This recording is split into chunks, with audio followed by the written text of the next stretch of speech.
Hello, everyone, and welcome to this Meeting Minds session. I'm Rebecca Baxter. I'm the Development Director at Kellogg College. Before we start, there's just a little bit of housekeeping. We'd be really grateful if you could keep your microphones muted during the session, just to avoid any background noise. And there will be time to ask questions during the session. And Christine will talk to you a little bit more about that, but basically you can raise a digital hand or put questions in the chat box.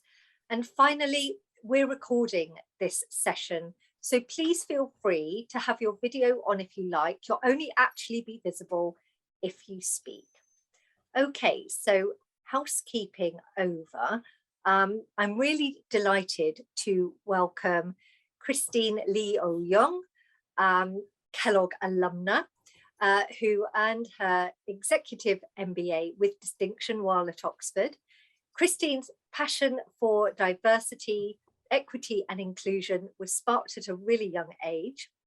And as a student at Brooklyn Technical High School, a lunchroom clique observation became a passion project that went on to become a life's work. Now a successful entrepreneur, Christine uses her success and her experience to enable and empower those with the drive to thrive. And so without further ado, it's my great pleasure to hand over to Christine. So over to you, Christine. Thank you. Thank you, Rebecca, for the wonderful introduction. And thank you, everyone, for joining us for this session and spending the next hours with Kellogg and Oxford University for this talk on inclusion, diversity, equity, and access at work.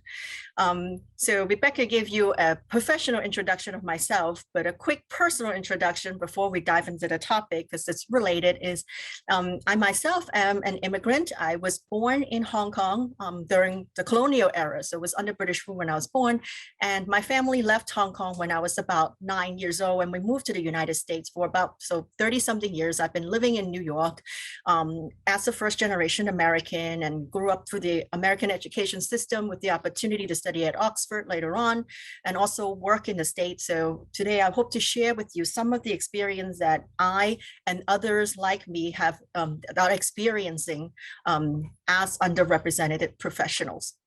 So we're going to break down the session into 3 parts. So the first part really is to understand the different challenges that underrepresented professionals face.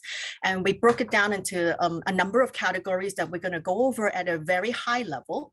And then after that, we're going to share tips for underrepresented professionals on how they could overcome some of the challenges. And also for those who are attending the session that are not of a background, but is really an ally, we need all your help. We're going to share also some tips on how to be a helpful ally and help underrepresented professionals fulfill their potential. So let's go right into our talk. Really first slide is I want to present, I call it Mind the Gap. That's the name I came up with. It's really to look at the different categories of challenges and that underrepresented professionals face. And so what I put on the very top here is institutional racism. Because of certain laws and certain norms that have been instituted in different countries, particularly in some of the Western countries, that becomes an overarching theme of one of the biggest challenges that underrepresented professionals face. And because of the institutional racism that are in place, it actually perpetuates some of the microaggressions, the unconscious bias, and adds extra burden on the personal challenges that this population actually experience. And because of all of these factors at play, it actually affects them emotionally and mentally, and it leads to a greater percentage of underrepresented professional experiencing what we call imposter syndrome. So it all kind of funnels down from the very top through the different mechanisms at work and contributing to the imposter syndrome, whereby a lot of times the people of underrepresented backgrounds do not fulfill their full potential because of all these challenges they have to face. So At the very top, as I mentioned before, there's institutional racism. And I find this definition from the Espen Institute really encompassing a lot of the different aspects of institutional racism. And when we talk about institutional racism, we're looking at like a system of policy, public policy, it could be laws, institutional practices, cultural representation, and norms pretty much that reinforce and perpetuate racial inequality. And it really identifies the dimension of our history and culture that have allowed privilege to be associated with whiteness, and then also disadvantages associated with people of color or people of different backgrounds. So some of the example is colonialism. It's a big example. And I could share with you part of my personal experience that having born in a British colony, and it took me years to look back and kind of think, how your mind and you're kind of subconsciously conditioned about certain things, like who has power and who has economic and political power. And it took me to look back in a number of years as I've gotten older, living in the States, to kind of see, oh, power usually lies with a white male. So again, this is one example of how the institutions reinforces that white privilege. Slavery, especially in the United States, we have a legacy of slavery that have been around for hundreds of years until the Civil War when Civil War ended in 1865, slavery was abolished, but then came another institution that will continue to perpetuate white privilege. We have white supremacies, and then there were Jim Crow laws, which is in the US that were established in the South, that's considered what we call de jure segregation, so segregation by law. And again, that will go on for about another 100 years until about the 1960s when we have the civil rights movement. And then that was do away with when we make constitutional changes and amendments. But today, that type of privilege associated with white still exists. And a prime example of that, and that exists in many Western countries, is residential segregation. There are no laws written, right? By law, anybody could live anywhere. But does that really happen in real life? Is that's not the case? You find that, in the US, for example, there are what they still call to today, like white neighborhoods and, color neighborhoods, and everyone is allowed to live wherever they want. But you find that, when a certain group of people start moving into a quote unquote white neighborhood, there is something called a white flight, where the real estate prices will start going down, and the white resident will start to move elsewhere to the suburbs. And that happened in the inner city during the 70s. And so there are many examples of institutional racism that's still at work. And if you look at Canada recently with the treatment of the Indigenous children that the country is now acknowledging, that's another example of institutional racism. And that permeates almost every aspect of our society. And because of institutional racism at the very top, it affects how people think, how people act. It actually perpetuates microaggression, which is on this slide, and then on the next slide, unconscious bias. It really affects how we think and how we see the world. And oftentimes, for both categories, the people that might be perpetuating the microaggression or the unconscious bias are often unaware that they're doing it. So microaggression is a term that's been defined by Dr. Wing Su, who's a professor at Columbia University, and he coined the term, and I have quoted his definition of microaggression here. And he defines it as the everyday slights, indignities, and put downs and insults that members of marginalized groups experience in their day-to-day interactions with individuals. And again, often unaware that they've been engaged in an offensive or demeaning way. One example, this is an example I've experienced my entire life living in the US. It's where are you from? Because of my face, because I have an Asian looking face, oftentimes people do not associate me as someone from the States, from the West, but they try to figure out which Asian country I'm from. So they're always asking where you're from, even though I'm American. And over the years, I've come up with a way to answer them. Where are you from? I would tell them if I'm traveling abroad, I'm from the States, I'm American. And then they'll go down and they'll ask again, where are you from? And I know, where they're getting at. And kind of, jokingly would say I'm from New York. And then if they ask again, I'll tell them, I'm from Brooklyn, New York. But really what they're really asking is, where am I from? And so I happen to be an immigrant from Hong Kong. So I did come from Asia. And this becomes harder for some of my siblings, my cousins, and also friends and others that are really born in a Western country, and their family may have been living in the Western country for generations. So they might be third or fourth generations, and they're really American, and they keep being asked where they're from just because of how they look, because their face. And that perpetuates this feeling of always being a foreigner, especially for those who come from more the East Asian culture, or someone from elsewhere, if you're from Africa, from even South America, or other parts of the world, where because you look different, you're constantly being asked where you're from, which really perpetuate the idea that you are a foreigner. You're not really accepted as someone who belongs, like everyone else, like every other American or Caucasian Americans. Next example related to the same theme is, I'm speaking before you doing a presentation on English. English is really my native language at this point. But because, again, of my face, people will say, oh, you're so articulate, you speak English so well, without realizing that you really offended someone who is a native speaker, again, perpetuating that idea that I'm a foreigner, that I cannot be a native speaker, or that if I speak so well that it's kind of unusual, but that's not the case.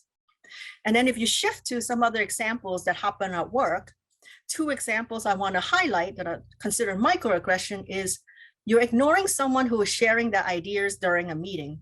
And that happens a lot, and it's more of gender as well. When a woman speak up at work and share their idea, oftentimes they're being ignored by their male colleagues, or the manager who happens to be male, or even a woman as well. That happens. They are being glossed over. However, if a male colleague repeats the same idea and say that, they'll get the credit for coming up with the idea. Meanwhile, the other person, whether it's a woman or someone of an underrepresented background, their ideas are ignored and they never get the credit. Another example is being asked to perform certain tasks at work because of your background. Classic example happens to a lot of women in the workplace, myself included, is you walk into a room, you're in a meeting, it doesn't matter what level you're at, you could be an executive. I come in, and oftentimes I am the only person, only woman in the room, because I come from a financial background, and there aren't too many, there's still not too many women in the field that stays in the field for a long time. And yet the entire room will come and look, and it's time to have a meeting, and they need someone to take notes. Guess who they will ask to take notes? The woman in the room. And same goes for when it's time to plan like holiday events and certain events for the company or for an organization. The women are oftentimes being delegated to do that type of work because that's considered more, soft type of work, or, not the serious work. And the women are better at, they attribute certain stereotype. Women are better at planning these things. So they will plan the events, the holiday party. And the latest example is even with work on diversity, equity, and inclusion, many more women executives are asked to take on this work. And when they do, oftentimes they are penalized, because in order for them to take on this type of work, which is actually very important for the organization, they are now not, they're being taken away the time, a little bit away from doing revenue generating activities, where versus the males who are not doing the D&I work, they are generating revenue. At the end of the year, when it comes time for performance review, the women executive is being penalized because they're not generating enough revenue, not as much as their male colleagues, because they were asked to do diversity, equity, inclusion work that doesn't really tie to the bottom line. But that, that I think some companies are recognizing that, and they're changing that and how they measure. You see some of the companies are now tying performance review bonuses and other types of compensation with diversity and equity inclusion now. So they're making changes, and that helps. So next we have unconscious or implicit bias. Again, oftentimes these are beliefs about a group of people you're not aware of, but yet affects your behavior and decision. And this is a definition I took from the Oxford Dictionary. Some classic examples, there are many of them, but I just chose to highlight about 4 of the most common ones.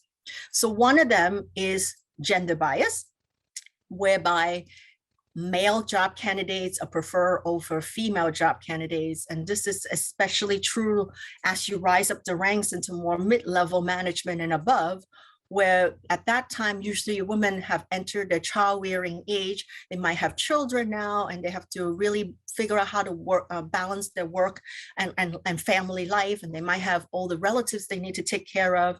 And because of that, a lot of times they're not, when they apply for certain jobs, being glossed over, because there's that, again, these unconscious bias about what a woman have to do at a certain phase in her life. And so they get passed over for promotions and job candidates. Next example is the name bias, which is the preference for more Anglo-sounding names. So if you are a Tom or a Jane, you have a higher chance of being selected for an interview over someone with a name like a Bing or a Tamika, with someone who's more of a foreign sounding names. And another thing that goes with the name bias is also, pronouncing someone's name. And we'll go into that as part of one of the strategies to become a better ally later. Then there is affinity bias. Affinity bias, all of us here are Oxford alumni. We're proud of our Oxford heritage and traditions. And, we have an affinity when we meet other Oxford alum, that we get excited and we bond and we chat over our experience during university. But a lot of times then you'll end up doing business, or even you hire alumni from the same university. And that becomes what we call affinity bias, because we have a certain affinity towards an organization. And that is not always good if you have an entire company run by Oxford alumni. While we're all very brilliant, then we will lack the diversity in thoughts and thinking that will come from people with different backgrounds that can bring different perspectives to our organizations. And then fourth, we have ageism. Ageism works in both ways. Here's I highlight the preference for younger job candidates and startup founders. And you find that, especially in the startup world that I've been affiliated with, is younger male founders tend to get more funding. And especially if they're white founders, they'll get easier time getting funding, because the venture capitalists and the investors all tend to, again, it's part of is ageism along with affinity bias there, because a lot of the venture capitalists still tend to be male and white male. So they will have an affinity towards the other younger male startup founders, and then they get funded. The women have a harder time finding funding, as well as other underrepresented founders. And same thing for certain jobs, especially technology jobs. There's a preference for a younger job candidate because they're seen as more tax savvy than someone who may be older. And women of a certain age have a harder time finding a role because of ageism. But then at the executive level, you see the preference for older white male candidates because they're seen as more mature, with more experience and more leadership to lead an organization.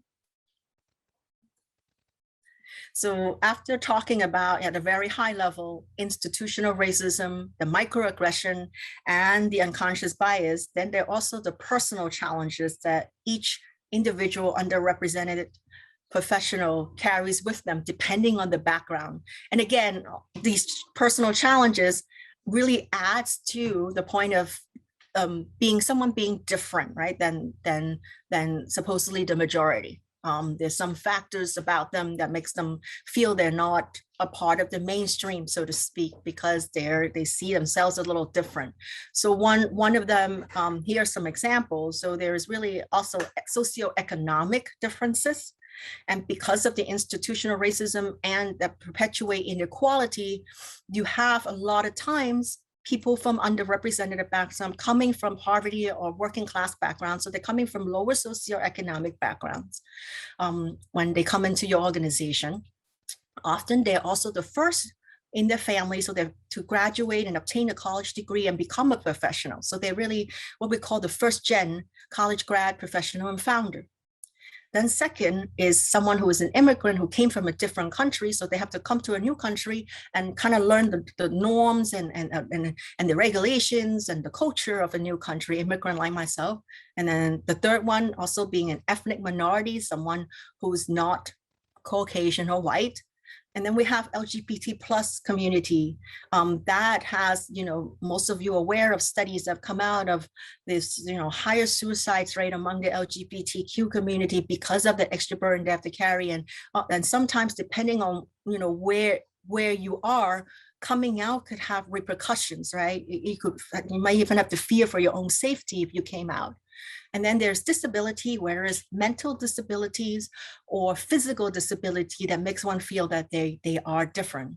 And lastly, one of the other groups is veterans. So when we have veterans, that serve in the armed forces, they come back and a lot of them suffer from PTSDs. And until recently, I think military didn't know how to identify the PTSD and start treating the veterans and helping them make that transition from military to civilian life.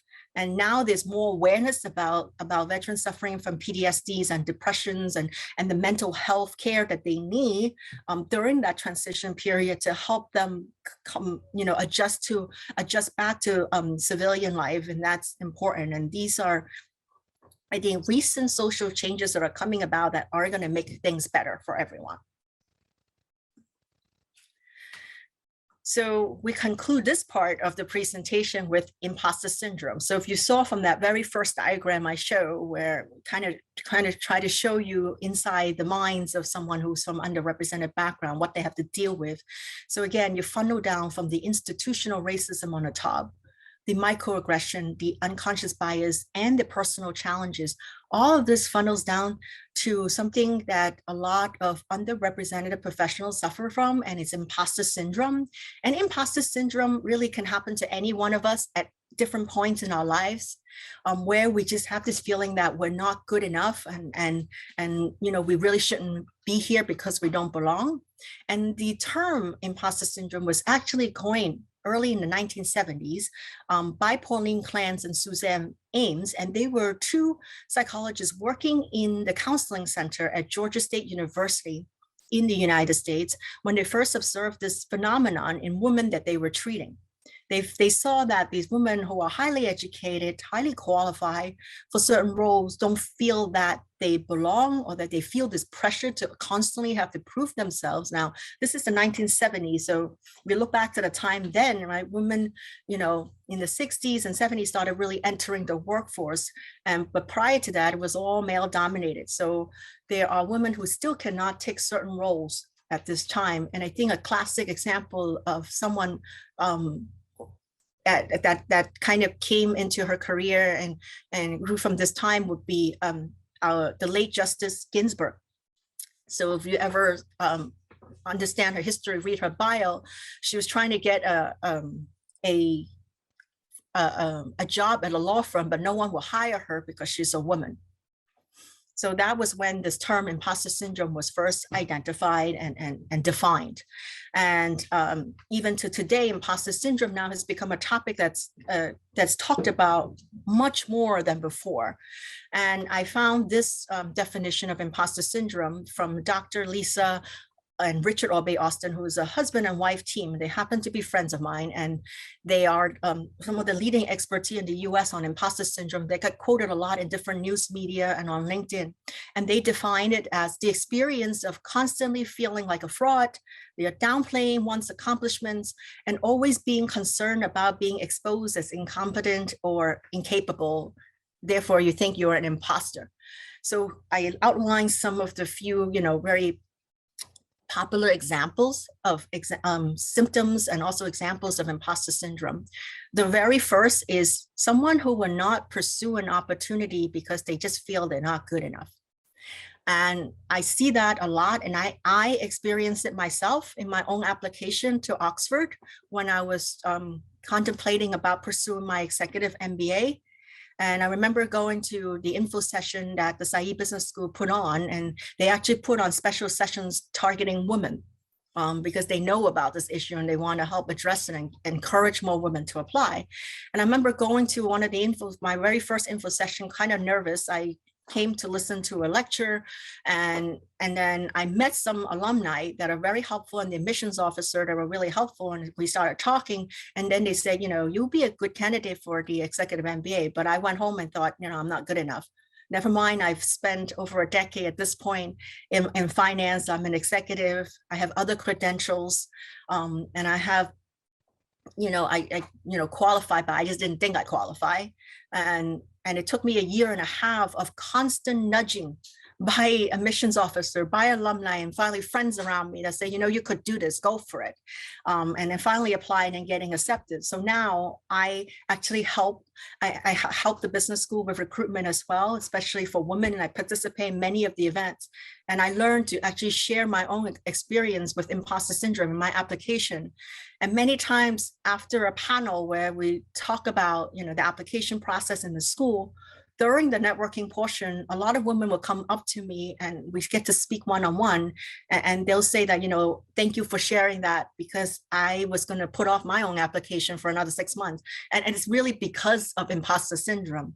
And so it's important as an organization to recognize that for everyone who's at work with their organization, when you work with women or other minorities or other underrepresented professionals, that extra nudge sometimes is needed because of imposter syndrome. And so that you could get those diverse candidates into your organization.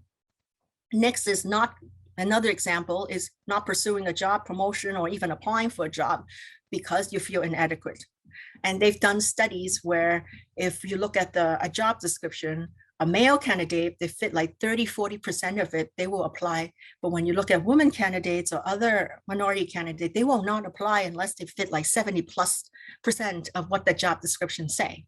So again, even in the ways that job descriptions are written, sometimes they are now like tools in the field that uses artificial intelligence and machine learning that kind of picked up certain keywords that show you if it's attributing to biases in a job description that might prevent or discourage people of certain background to apply. So there are a lot of tools now, and companies are paying attention to how even job descriptions are written to make sure a lot of these biases are taken away. And then another example of someone who suffers from imposter syndrome is that person cannot accept compliments. They might have done a great job, help the company, earn close a big sale and generate millions of dollars of revenue. And yet that person, management will compliment them, but then they will not accept the compliment. They think they just got lucky. They cannot accept the fact that they have accomplished something because they always think they're inadequate and they're not good enough. And because they're insecure and they don't feel that they are being accepted and that they really don't belong in a certain place, they often become perfectionistic and they're workaholics because they constantly have to prove themselves. So they work extra harder all the time, and everything they produce has to be perfect before it's presented. So these are symptoms of imposter syndrome.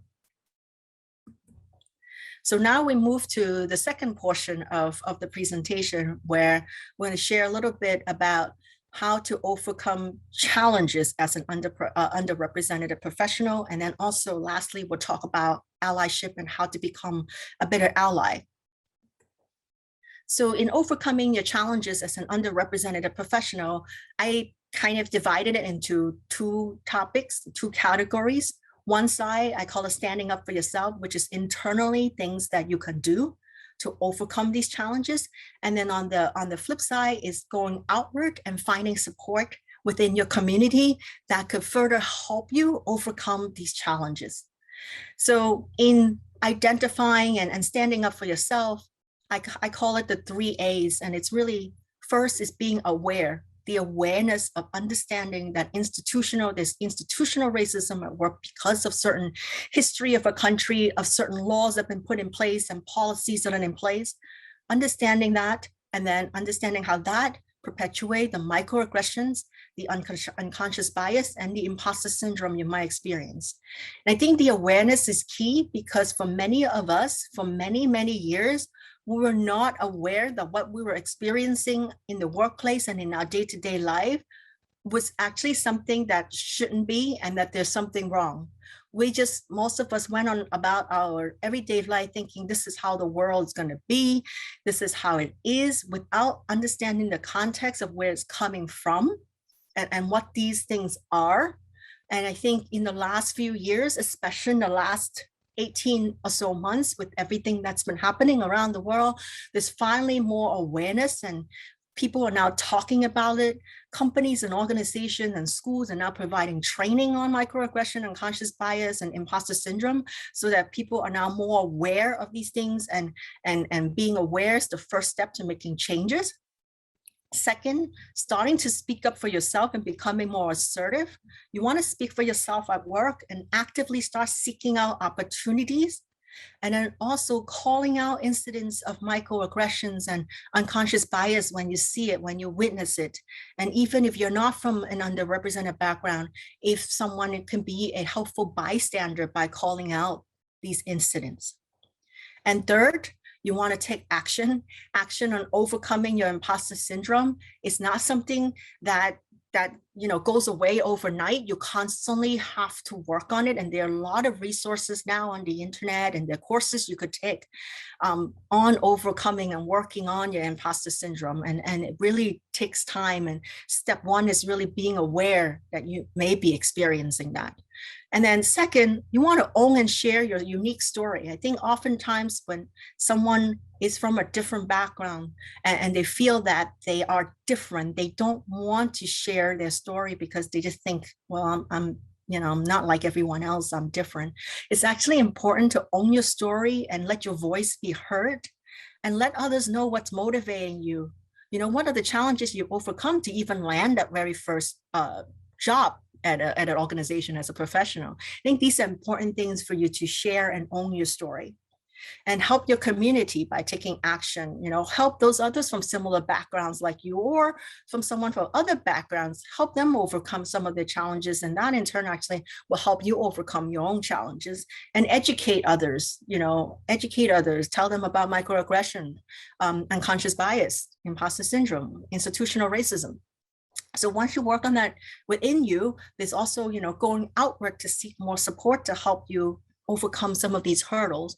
You could seek out mentors, and that tends to be more one-on-one relationship, whether it's like a formal mentoring program, whether it's just your coworker, managers, community leaders, and people you meet along the way.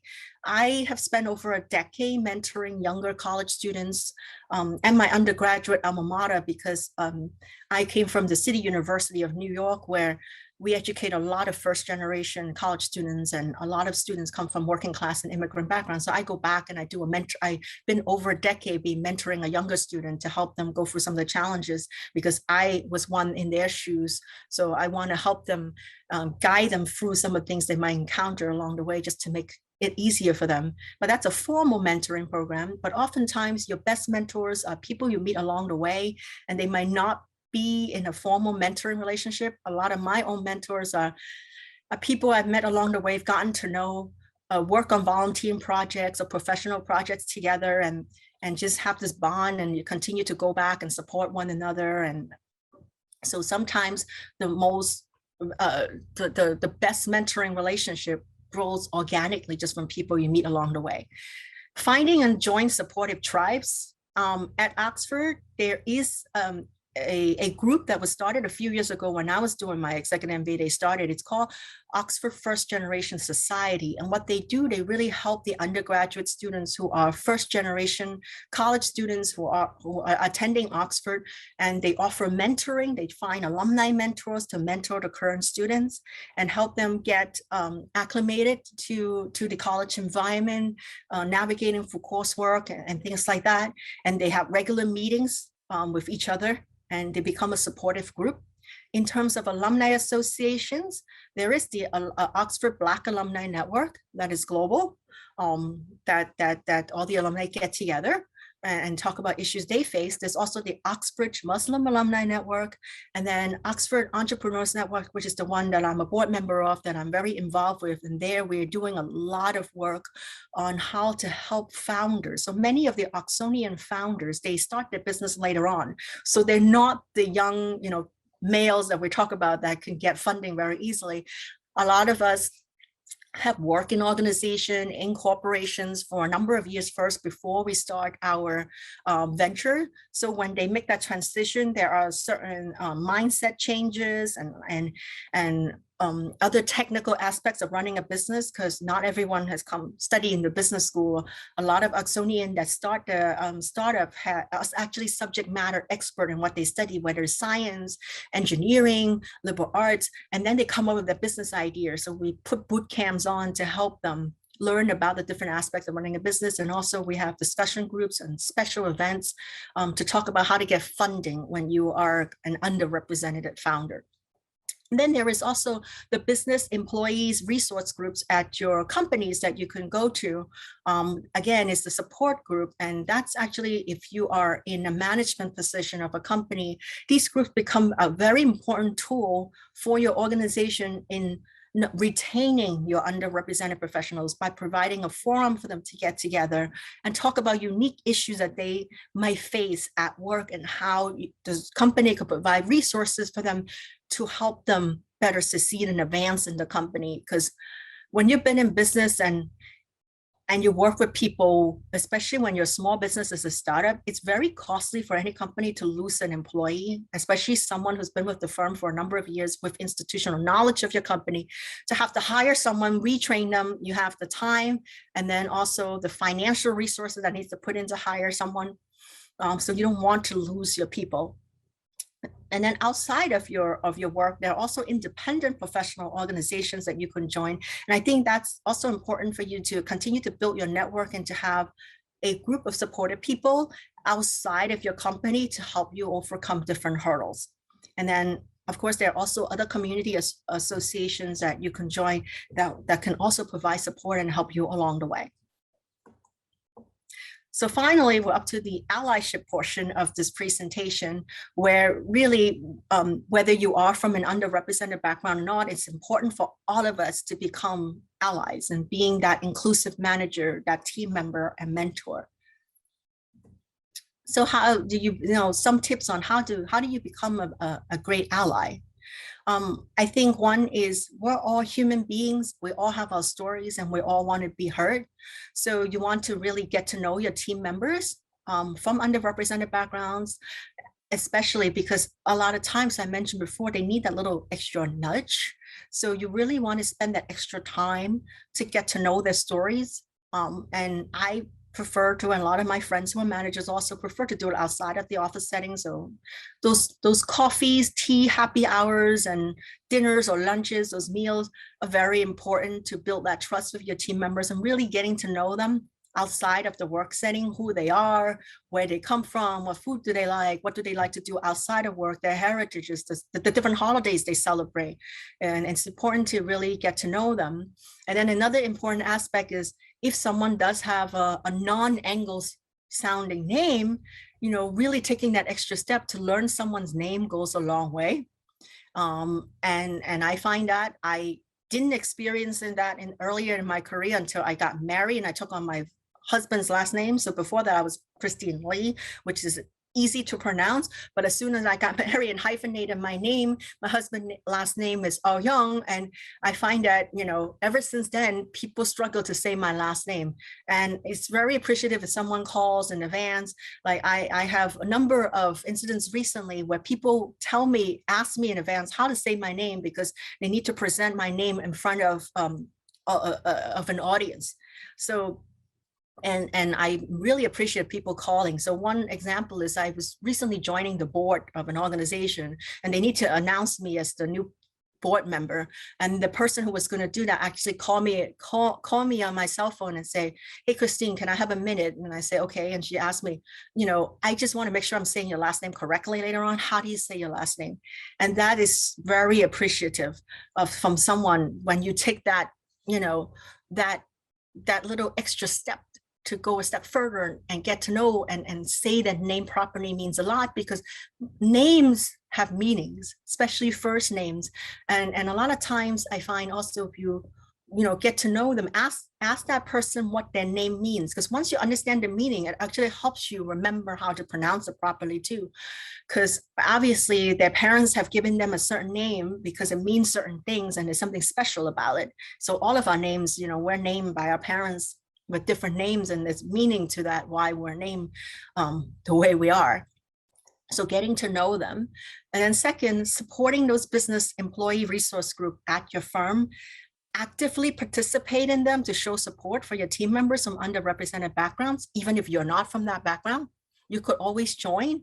So someone like me, everyone always attribute, okay, you're going to join a women's group and you're going to join the Asian Pacific Islander group. But that's not the case. You really sometimes want to, yes, I'll join those groups because those represent my background, but there are other groups you want to join to learn more about what other people, what other community are experiencing. So tomorrow is the kickoff of Hispanic Heritage Month here in the United States. And I'm actually going to be a moderator for a panel on Latinx professionals. And this has given me an opportunity to really do research about the community, because I have to present that in the beginning of the presentation and learn about a community, and also interacting with the panelists to find out, what is it about your community you want others to know about, and really working with them. So that is a good learning experience for you as an ally. And then if there are no BRGs or ERGs at your firm yet, help set up one, especially if you're in a leadership position to do so.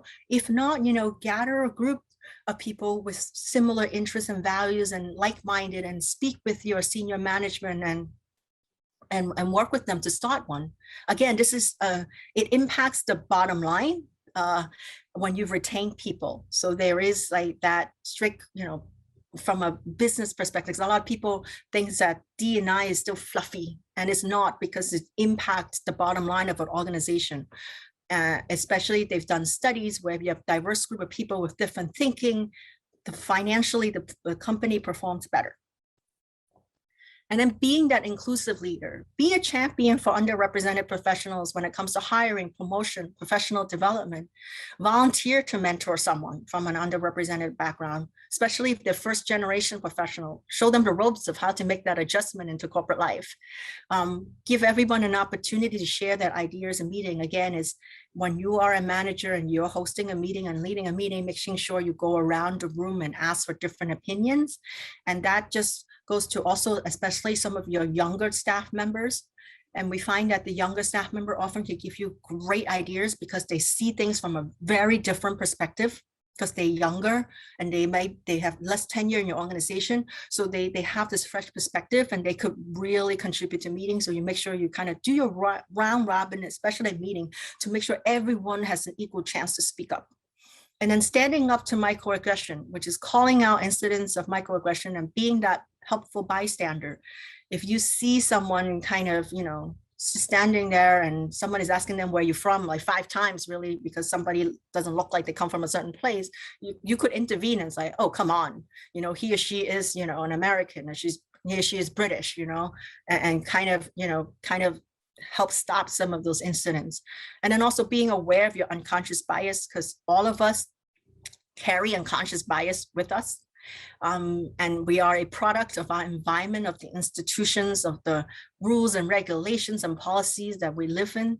So we all have our unconscious bias, and also being aware of it. That doesn't mean that we'll never commit, microaggression, or that we're never going to have unconscious bias. We're all going to have. We're human beings. But it's just, being aware of it and being aware, that awareness, I think, it's what's going to create change in the long run. And so with that, I have put together some additional resources for different groups that you can look at. And with that, I think this concludes the presentation portion of the session. And I thank you for joining us today. And I think now we go to, I think the more exciting part of the conversation is really, we hope to have a community discussion around this topic. And if you want to share your experience, your ideas, it would be great for us to have a conversation. Christine, thank you so much. That was just fascinating.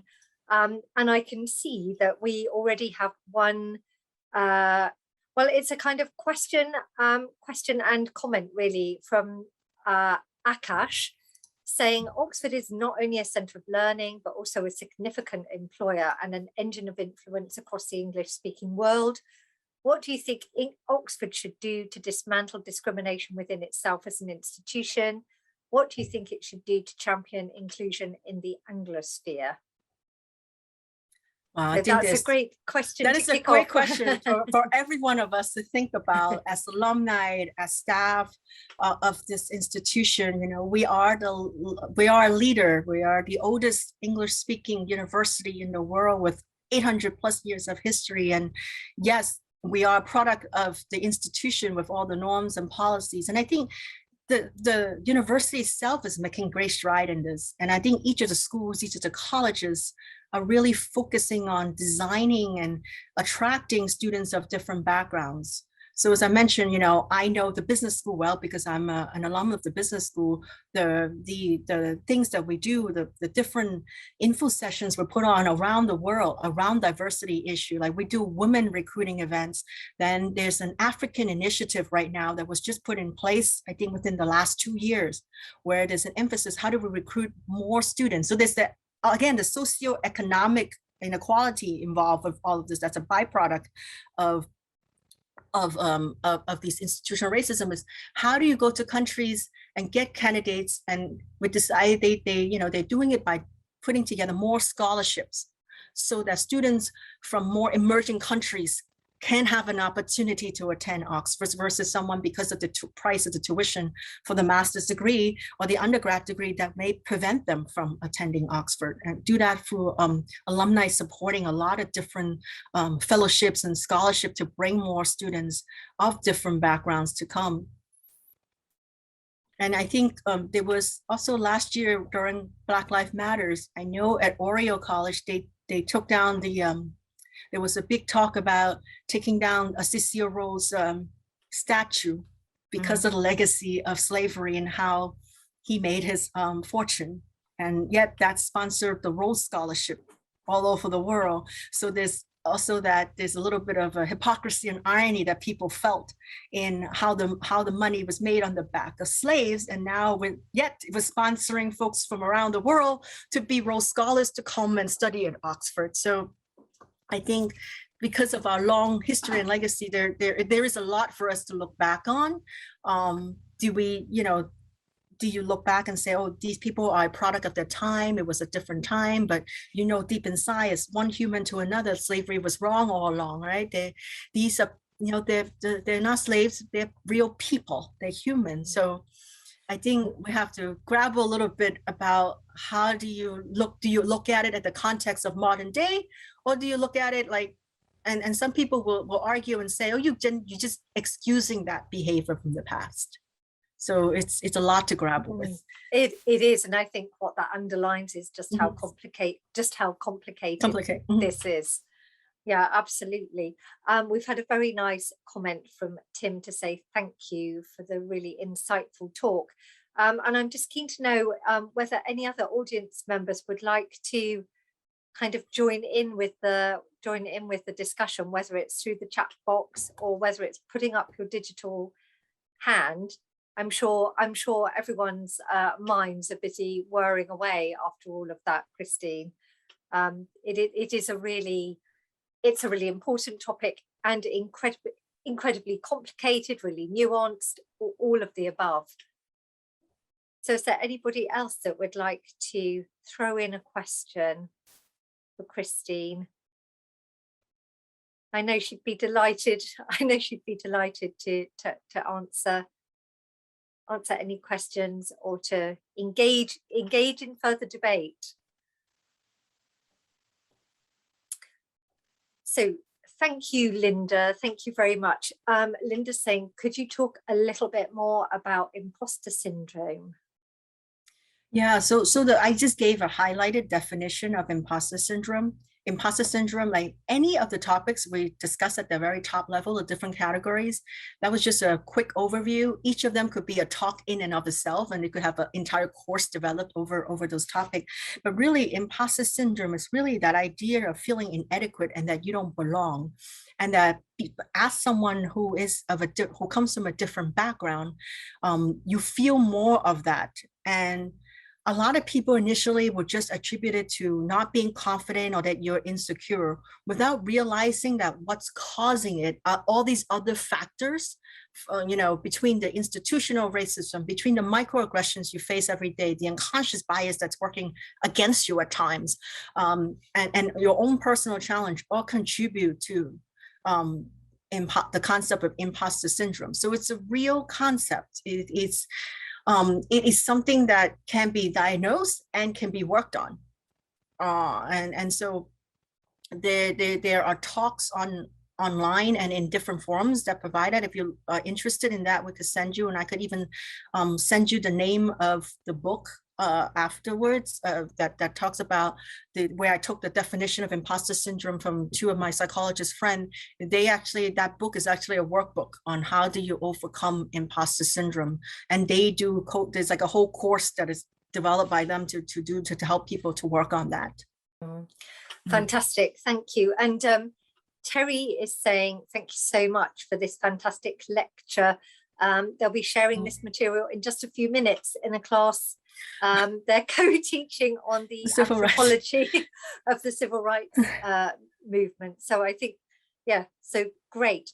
And actually just one, it's not really a question, I suppose it's just, if people want to connect with you, Christine, to, just to take this conversation further, because actually I think